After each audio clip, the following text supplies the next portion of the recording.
जिसके परिवार में शांति है उसके 7 ही वार शांति में व्यतीत होंगे, और जिसके परिवार में शांति नहीं है उसके 7 ही वार अशांति में व्यतीत होंगे। अब आप बताइए भारी वार है परिवार के नहीं, सबसे भारी है। जिसके परिवार में शांति है वो मंदिर के लिए दे सकते हैं, कथा के लिए दे सकते हैं। और जिसके परिवार में शांति नहीं है वो अगर यहां घोषणा कर दे, बेटी पग पग वाड़ लो, भागवत जी इधर पग वाड़ ले, वेरा कर पग। बोले श्री सदगुरुदेव की जय। सुनिएगा, ध्यान दीजिएगा। दोष नहीं है, मालूम नहीं है, बच्चों का दोष थोड़ी है उसमें, उनको ज्ञात नहीं है, हम उसको त्रुटि नहीं मानते। अनजान में, अबोध में अगर दोष हो जाए तो भगवान भी उसको दोष नहीं मानते, उसका स्वभाव है। अब उस स्वभाव से मान लो कहीं किसी को हृदय में आघात हो तो हम अपने स्वभाव को बदल नहीं पाएंगे। बोले श्री सदगुरुदेव की। ये तो स्वभाव ही परमात्मा ने ऐसा बना रखा है।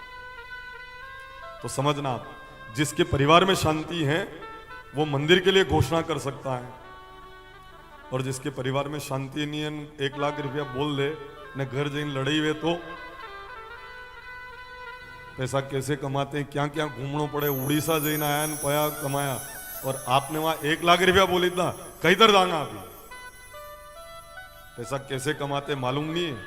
ये चोटी को पसीनो एडी आई जा तो पया आवे, और आपने वहां 1 लाख रुपए बोल दिए, 5 लाख रुपए बोल दिए, वहां पे घर पे खिंचातान हो जाए। और परिवार में अगर शांति है तो 5 लाख क्या 11 लाख भी बोल दे तो परिवार में इस बात के लिए झगड़ा होगा कि कहो भला मनक भगवान ने इतना दे रखा है ना, आपने खाली 11 लाख ज बोलिया, अणिवाद की लड़ाई होगा कि 15 का नहीं बोलिया। अपना 4 भुजानाथ का काम है और अपना धन परिष्कृत हो रहा है। बैंक में जमा कराओगे वो पैसा डूबेगा नहीं, वो दुगना होकर 5, 7, 10 साल में मिल जाएगा। अब कितने साल में बैंक दुगना करती है मैं नहीं जानता हूं, परंतु मेरे सावरा सेठ के यहां पर आप जमा कराओगे वो वहां पे निकल जाएगा। बाकी अणा बैंक वाला वहां नहीं करवा रहा है। ये संपत्ति आपके वहां आड़े आएगी, काम आएगी। तो ये तो बड़ी बैंक में आप जमा करा रहे हो। ये है ना, संसार की सब बैंकों से कहते हैं ना, धन इसलिए हम एकत्रित करते हैं कि बुरे समय में काम आवे। काय के लिए एकत्रित करते हो पैसा? कि बुरा समय में काम आवे। पर जो 4 भुजानाथ के यहां दे दे उसके बुरा समय आवेज नहीं। बुरा समय में काम आवे अनिवार्य धन एकत्रित करो, पर जो यहां दे दे उसके बुरा समय कभी आवे ही नहीं। तो ये अवसर है, मैं आपको ये अवसर प्रदान कर रहा हूं। जिनका मन हो वो इस 4 भुजानाथ के मंदिर में जो सहयोग कर सकते हैं वह जरूर सहयोग प्रदान करें। परिवार में शांति हो तो संभव है, न परिवार में शांति नहीं हो तो कैसे संभव हो सकता है। देखो आप, यहां पर वर्णन है 7 वार में से एक भारी वार आपका परिवार, 8वां वार। परिवार में शांति नहीं हो, खिंचातान होती हो, बार बार झगड़ा होता हो, कोई ऐसा शब्द बोलते हो जो बहुत तीखा और रूखा हो, और अकारण क्रोध होता हो। आज मैं ऐसा उपाय बता रहा हूं कि आपके घर में आज से शांति हो जाएगी। क्या उपाय है सुन लेना। गुरुवार के दिन प्रातःकाल 6 से 7:30 की चौगड़िया में 6 से हड़ा हाथ के बीच में एक शुद्ध जल का लोटा भरना, उसमें 2 बूंद देशी गाय का दूध डालना और मुख्य द्वार के दोनों तरफ उस जल को ढोर देना। 11 गुरुवार आप करेंगे और घर में लोग क्रोध करना बंद हो जाएंगे।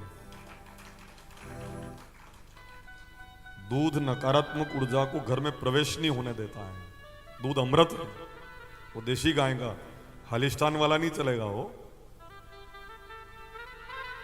तो गाय की श्रेणी में आती नहीं है, मशीन है वहां दूध की। ये थी झोंको नहीं, ये थी काढ़ो। वही जो होलिस्टान गाय है नहीं, उनने यही मालूम नहीं पड़ेगा अभी धापिया कि नहीं धापिया। सही कह रहा हूं, आपके तो वेगा घर है वैसे। कई लोगों के घर पे होलिस्टान वो गाय होगी, वो जो विदेशी परदेशी गाय है, अतरो खाई लेगी, पेट घणो बड़ो हो जाए, टांगा पातरी हो जाए। देखो चलने में भी परेशानी आए। हमने देखा है कि दुबला वैजा तो टांगा आड़े भी, ज्यादा झाड़ी वैजा तो टांगा आड़े। वो हालिस्टान वाली गाय आप सब जानते होंगे, ज्यादा मुझे उसके विषय में बताने की आवश्यकता नहीं है। ये थी आप वाटा जोगो नहीं, ये थी काढ़ो, बस वो जो मशीन है दूध की मशीन। पर अगर गोमाता अगर आपको दर्शन करना है तो अपनी देशी गोमाता, साहिवाल गोमाता या फिर रिंडी गोमाता, गिर नस्ल की गोमाता, वास्तव में दर्शन करके ही मन प्रफुल्लित हो जाया करता है। जो सामरा सेठ ने चरई वह गाय की पूजन को विधान है। उस गोमाता का 2 बूंद उस जल में दूध डालकर मुख्य द्वार के दोनों तरफ आप ढोड़ दे, 11 गुरुवार आप करेंगे और घर में लोग क्रोध करना बंद हो जाएंगे। अगर इससे भी नहीं संभल रहे हैं, बहुत ज्यादा क्रोध करने वाले, कहीं कहीं ऐसे भी गुस्से लोग होते हैं, जब गुस्सा लगे तो छातु ही कूटते हैं, कोई माथा कूटते हैं जब री लगती है, कोई दीवार के ऊपर माथा भड़कते हैं। उस क्रोध में भी इतनी अक्ल तो रहती है कि वहां हाथ टकन माथा भड़क गई, अतरी बुद्धि तो रहे, कहीं भर्ती में पड़ेगा, इसलिए वो वहां पर यूं हाथ टिकाते और फिर माथा भड़कते हैं। अगर इतना क्रोध करने वाले भी कोई व्यक्ति हो तो आज मैं उसका समाधान आपको बता रहा हूं। बहुत ज्यादा गुस्से में कंट्रोल नहीं रहता हो, अगर आपा खो देते हो तब क्या करना है। दारू वालों के ऊपर भी ये उपाय काम करता है। घर में कोई व्यक्ति बहुत ज्यादा पीता हो, कोई रहते हैं ऐसे, वो ये कहते हैं कि हमारा शौक नहीं है पर कणकई वे मारे, यूं करीन पे ही लोग, ऐसा भी लोग हैं। अब दूसरे घर वाले समझते हैं कि इनके ऊपर के इनके चक्कर है, वाते पाणो जरूरी है। इसी तरह से चालाकी से भी लोग पी जाया करते हैं। तो ध्यान दीजिएगा, अगर दारू वाला ज्यादा इस तरह से कर रहा है तो उसके ऊपर भी ये चीज असर करती है। सुन लेना आप, बहुत काम की चीज है। बहुत ज्यादा क्रोध करते हो, ये गुरुवार वाला उपाय करें।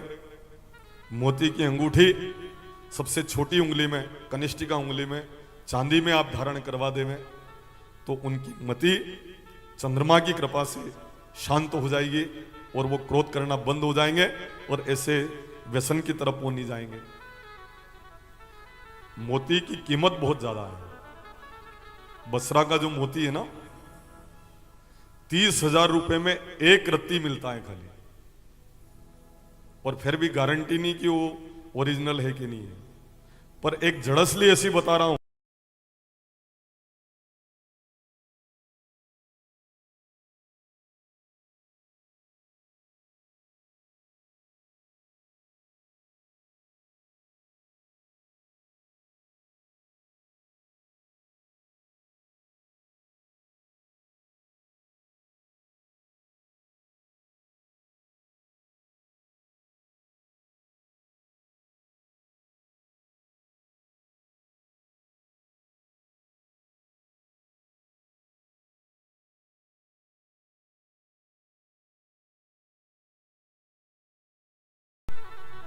क्या बोलते हैं उसको, रानी,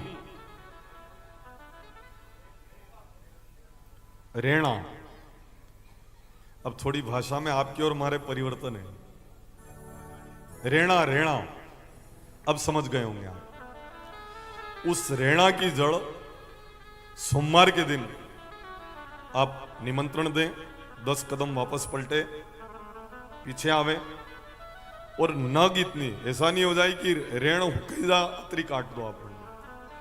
अपने जो नग होता है ना अंगूठी में, इतनी सी जड़ सोमवार के दिन लावे और सफेद वस्त्र में, जो बहुत क्रोध करता हो, उसकी भुजा के ऊपर उसको बांध दे। चंद्रमा का सीधा संबंध उस रेण के पेड़ से होता है। रेण ही नहीं, रेणा के पौधे से चंद्रमा का सीधा संबंध होता है। तो उस रेणा के जो जड़ को भुजा के ऊपर बांध दे, व्यक्ति क्रोध करना बंद हो जाया करता है। तो ये तो आराम से कर सकते हैं आप। बहुत सारे पेड़ खड़े हैं। कल मैंने जब दर्शन किए तो ऐसा लगा कि सिद्ध स्थान के ऊपर ये पेड़ हुआ करते हैं। तो वो सिद्ध स्थान है, इसलिए वहां पर ऋणा का पेड़ खड़ा है। परिवार में शांति आवे, और शांति अगर आ गई तो आप सब कुछ कार्य में सफल होंगे। और परिवार में शांति नहीं है तो फिर आप कभी भी सुखी और समृद्ध हो ही नहीं सकते। कहाँ कि खींचातान जावे वहां लक्ष्मी विराजमान नहीं रहती है। इसलिए खींचातान कम हो जाए और आज से परिवार में शांति आ जाए। परिवार में शांति कब आएगी? एक समझौता करने का मन होगा आपका, कुछ बातों को नजरअंदाज भी करना पड़ेगा।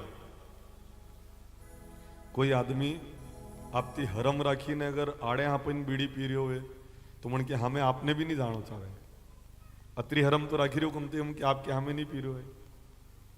बोले श्री सदगुरुदेव की। भैया थोड़ा अपन भी शर्म रख ले, वो अगर रख रहा है तो थोड़ा आप ही भी यहाँ पी जाओ। पर मन के आगे दे नंबर है, अरे कम से कम वो इतनी तो शर्म कर रहा है, आप धीरे धीरे समझाना तो बंद हो जाएगा। तो अपने को भी थोड़ी मर्यादा रखना है, ध्यान रखना है, कुछ समझौते करना पड़ेंगे तो शांति होगी। शब्दों से कोई प्रहार करे तो अपने को कैसे सहन करना है, बहुत ध्यान से सुनना। आप कथा भी समझेंगे हम, परंतु जीवन कैसे जिए इस कला को भी समझेंगे अपन। शब्दों से अगर कोई प्रहार कर दे तो उसको कैसे झेलना, जीजियों से विशेष में आग्रह कर रहा हूं, क्योंकि शब्दों से प्रहार आप में ज्यादा होते हैं। असो बोले ही जा कि परिवार में अशांति हो जाती है। वैसे मेरी यहाँ की जीजिया ऐसी नहीं है, दूसरा काम की है भी, ये नहीं है। पर सुन लेना आप, उनको कहना जो यहाँ नहीं है ये मना दी कीजो आप यहाँ।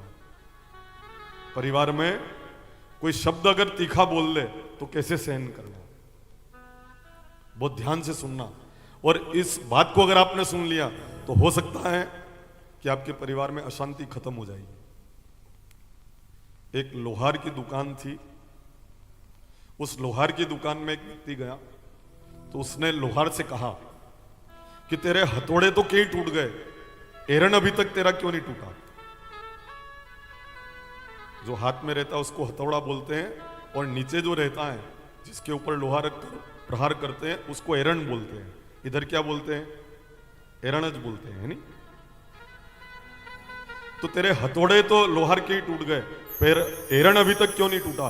बड़ी अनुकरणीय बात लोहार ने कही कि चोट देने वाला हमेशा टूटता है, चोट झेलने वाला कभी नहीं टूटता है। अब मैं प्रश्न करता हूं कि बोलो एरण वन्नो के हथौड़ा वन्नो, बताओ एरन के हथौड़ा कौन कह रहे हो? हथौड़ो वन्नो एरन बनना है। बोले श्री सदगुरुदेव की। हाँ, गुण धारण कीजिए। कोई शब्दों से प्रहार कर दे तो एरन बनकर उसको झेल लीजिए, और गुण धारण कर लोगे तो पत्थर तो खाना पड़ेंगे, क्योंकि आम के ऊपर जब जब फल लगे हैं तब तब लोगों ने उसके ऊपर पत्थर फेंके हैं। समझदार हारे भी है, हो समझदार को हार कर चलना पड़ता है। तो सावधान रहना कि आम अगर लग गए, गुण अगर धारण कर लिए तो पत्थरों को सहन करना ही पड़ेगा। एक दिन बबूल ने आम से कहा कि केरिया लगाई पत्थर खाए, हम अच्छे कि कांटे लगते कोई पत्थर फेंकता ही नहीं। आम ने तब अनुकरणीय बात उस बबूल से कही कि मेरे ऊपर तो लोग खाली पत्थर फेंकते हैं, पर किसी बकरी वाली की नजर में तू आ गया ना, बकरी वाले की नजर में आ गया और हेलड़ी चालेगा वंदन बात करूंगा मुझे। बबूल को काटा जाता है और आम सूखे तो उसको पिलाया जाता है। तो मैं आह्वान करूंगा, बबूल मत बनना, आप आम बनने का प्रयास करना। अपने को बबूल नहीं बनना है, अपने को आम बनना है। भला किसी का कर न सको तो बुरा किसी का मत करना, पुष्प नहीं बन सकते तो तुम कांटे बनकर मत रहना।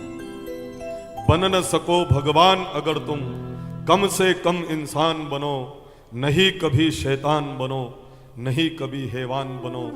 सदाचार अपना न सको तो पापों में पग मत धरना, पुष्प नहीं बन सकते तो तुम कांटे बनकर मत रहना। मैं वंदन करता हूं, हमारे सिख भाई कथा में विराजमान है। मुझे स्मरण होता है गुरु तेग बहादुर जी का।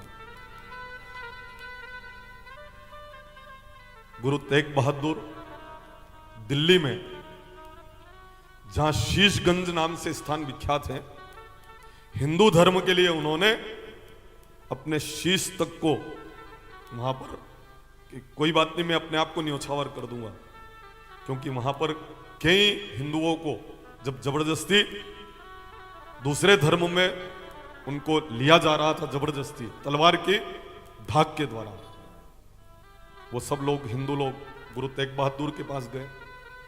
गुरु तेग बहादुर कहते हैं कि एक काम करना सभी सनातनियों, आप उन मुगलों से कहना कि पहले गुरु तेग बहादुर का धर्म परिवर्तन करवा दें। तो ये गए मुगल लोग और गुरु तेग बहादुर से कहा कि धर्म परिवर्तन करो। गुरु तेग बहादुर ने जब मना कर दिया, उनका शीश धड़ से अलग कर दिया गया। जहां पर उनका शीश काटा गया उसको दिल्ली में शीशगंज नाम से जाना जाता है। एक बार करतल ध्वनि से आप 10 ही गुरुओं को प्रणाम करें। देखो, अपने आप को न्योछावर कर दिया सनातन धर्म के ऊपर, यश और नाम हो गया भगवान गुरु तेग बहादुर। हम भी वंदन करते हैं उनके चरणों में। तो वास्तव में बन न सको भगवान अगर तुम, कम से कम इंसान बनो, नहीं कभी शैतान बनो, नहीं कभी हैवान बनो। देवता नहीं बन सकते, मत बनो, पर कम से कम आप दानव तो मत बनो, आप राक्षस तो मत बनो, आप मानव तो बन जाओ, मानवता से मत गिरो। देव नहीं बन पाओ कोई बात नहीं, पर जो मानव बन के आए हो ना, कम से कम मानव जरूर आप बने रहो। 7 दिन का श्राप लगा। परीक्षित जी महाराज प्रायोपिष्ट में पधारे, आचार्य सुखदेव जी के दर्शन हुए, और जैसे ही दर्शन हुए और उनके मन में विचार आया ये मेरे गुरुदेव हैं। जब किसी संत और ब्राह्मण को देखकर आपका मन कह दे ये मेरे गुरुजी हैं, तब आपकी पद, आपका प्रतिष्ठा, आपका मान सम्मान, आपकी उम्र, आपका पैसा बाधक न बने। आप उनके चरण में बैठ जाना, आपकी बात बन जाएगी। जब कभी अंदर से मन कह दे ये मेरे गुरुजी है, तब संपत्ति आड़े नहीं आनी चाहिए, उम्र आड़े नहीं आनी चाहिए। एकलव्य ने द्रोणाचार्य जी को देखा और मन ने कह दिया ये हमारा गुरुजी है। द्रोणाचार्य जी ने कह दिया मैं तो दीक्षा नहीं देता हूं, वनवासी हो आप, मैं दीक्षा नहीं दूंगा। एकलव्य ने कहा नहीं दोगे ना, फिर भी मैं ले लूंगा। पाखंड की प्रतिमा बनाई और अर्जुन से बड़ा धनुर्धर बनकर एकलव्य ने दिखा दिया था, हम न हंसकर सीखे हैं, न हम रोकर सीखे हैं, हम जो भी सीखे हैं अपने गुरुदेव का बनकर सीखे हैं। आज परीक्षित जी महाराज को आचार्य सुखदेव जी के दर्शन होते हैं। परीक्षित जी महाराज अपने गुरुदेव के चरणों में प्रणाम करते हैं और एक भाव प्रकट करते हैं। आप सब भी बोलोगे, बोल लोगे, प्रयास करोगे? क्या कह रहे हैं परीक्षित जी महाराज? सतगुरु मेरो संदेश हरि से जाय सुना देना। सतगुरु मेरो संदेश हरि से जाय सुना देना। माने सुनो लागे यो देश हरि से जाय बता देना। माने सुनो लागे यो देश हरि से जाय बता देना। सतगुरु मेरो संदेश हरि से जाय सुना देना। कि सतगुरु मेरो यो संदेश हरि से जाय बता देना। नहीं मीरा सी वीणा हमारी, नहीं द्रुपद सितारों की सारी। ओ नहीं मीरा सी वीणा हमारी, नहीं द्रौपद सितारों की सारी।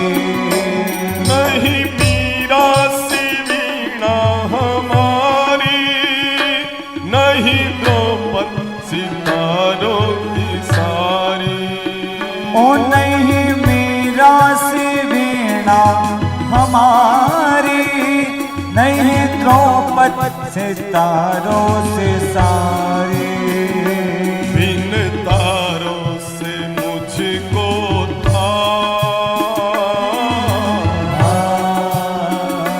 बिन तारों से मुझको तार, यही एक तार सुना देना। ओ बिन तारों से हमको तार, यही एक तार सुना देना। सतगुरु हो संदेश हरि से गाय सुना देना। ओ सतगुरु मेरो संदेश हरि से जाए सुना देना।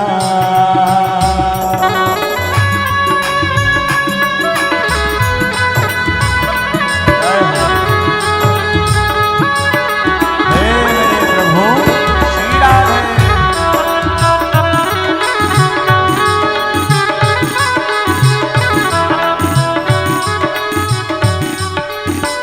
ओ मैं तो द्वार द्वार पर तारी, पर देखे सभी को भिखारी।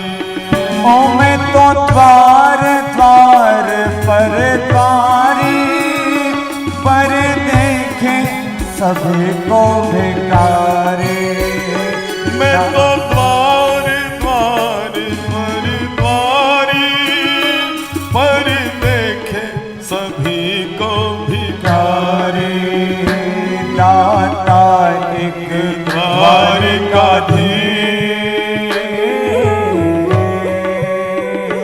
दाता एक द्वारिकाधीश, मुझे तेरे द्वार बुला लेना। दाता एक द्वारिकाधीश, मुझे तेरे द्वार बुला लेना।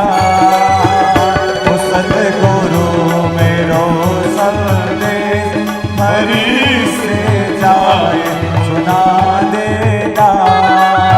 हे माने सुनो लागे यो दे, हरि तेरे पास बिठा लेना।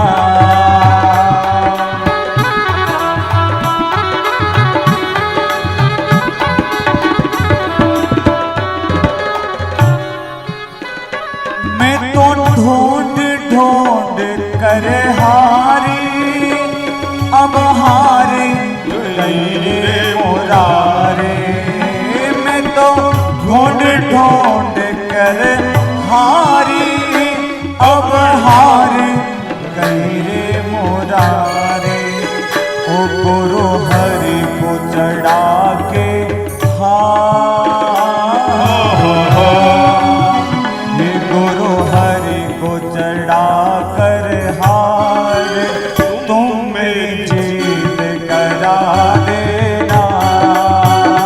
गुरु हरि को चढ़ा के हार, तुम मेरी जीत करा देना। ओ सतगुरु मेरो संदेश हरि से जाए सुना देना।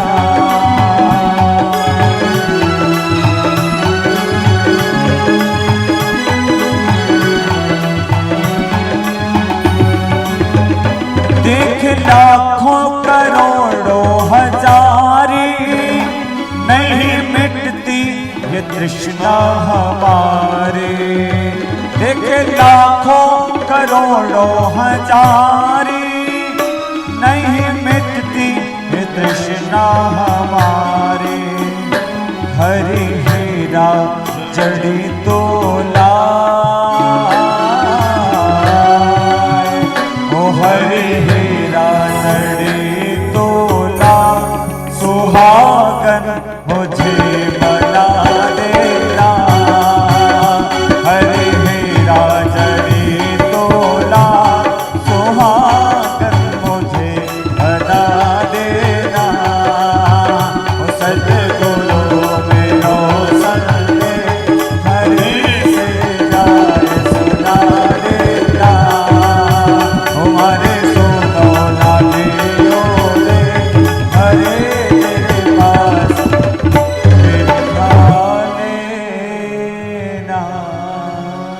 बोले श्री सदगुरुदेव जय